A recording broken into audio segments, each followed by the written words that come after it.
सबको जय मसीह की। मैं विश्वास करता हूं कि आप सब कुशल से हैं और प्रभु यीशु मसीह के अनुग्रह से आप आशीषित हो रहे हैं। सो प्रिय भाई बहनों, आज हम जिस टॉपिक पे बात कर रहे हैं वो टॉपिक है कि परमेश्वर की योजना को हम कैसे पूरा कर सकते हैं।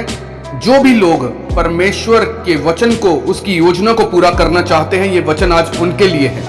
सो मेरे प्रिय भाई बहनों, अगर आप अपने जीवन में परमेश्वर की योजना को पूरा करना चाहते हैं तो आपको कुछ निर्णय लेने होंगे ताकि आप आगे बढ़ सकें। बाइबल में लिखा है कि परमेश्वर आपके जीवन में ऐसे व्यक्ति, ऐसे मददगारों को भेजेगा जो आपको आगे जाने में अगुवाई करेंगे। जब आप बाइबल में यूहन्ना 5 अध्याय को पढ़ते हैं तो लिखा है कि प्रभु यीशु मसीह ने 38 साल के रोगी से कहा कि तुम यहाँ क्यों पड़े हो।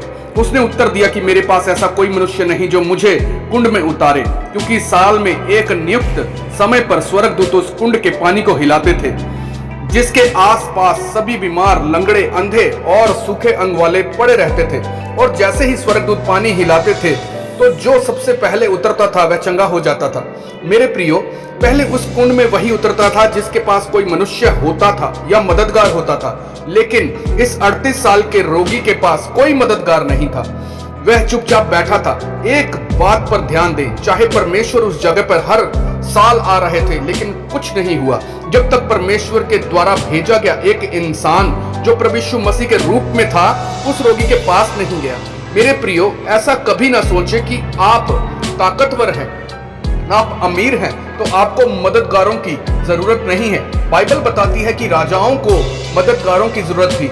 आज भी बड़े बड़े लोगों को, प्रधानमंत्री तक को मददगारों की जरूरत है। जो लोग उनके आसपास हैं वह लोग उनके लिए ईश्वरीय मददगार हैं। जब आप मूसा के बारे में पढ़ें तो उसको भी मददगारों की जरूरत थी। बाइबल में लिखा है कि जब जब वह अपने हाथ ऊपर करता था तो इजरायली जीतते थे, और जब हाथों को नीचे करता था तो इजरायली हारते थे। उसके हाथों को उठाने के लिए भी उसको ईश्वरीय मददगारों की जरूरत पड़ी।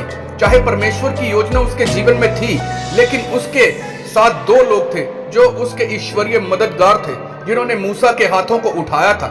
उसी तरह से जब आपका ध्यान परमेश्वर की योजना को पूरा करने की तरफ होता है तो परमेश्वर आपके जीवन में ईश्वरीय मददगारों को भेजता है ताकि आप परमेश्वर के कामों को कर सके। जब आप परमेश्वर के वचनों पर चलते हुए उसकी योजना को पूरी करते हैं तो परमेश्वर आपको आशीषित और ऊंचा करते हैं। फिर परमेश्वर की सिद्ध इच्छा आपके जीवन में पूरी होती है। आमेन, हालेलुया। सो सर्वशक्तिमान परमेश्वर, इस वचन के लिए हम आपका धन्यवाद करते हैं। हे पिता, हम प्रार्थना करते हैं कि आपके वचनों के मुताबिक चले ताकि अपने ईश्वरीय मददगारों को पा सकें। प्रभु यीशु मसीह के सामर्थ्य, जीवित और बड़े नाम में मांगते हैं। आमेन, आमेन, हालेलुया, हालेलुया, हालेलुया।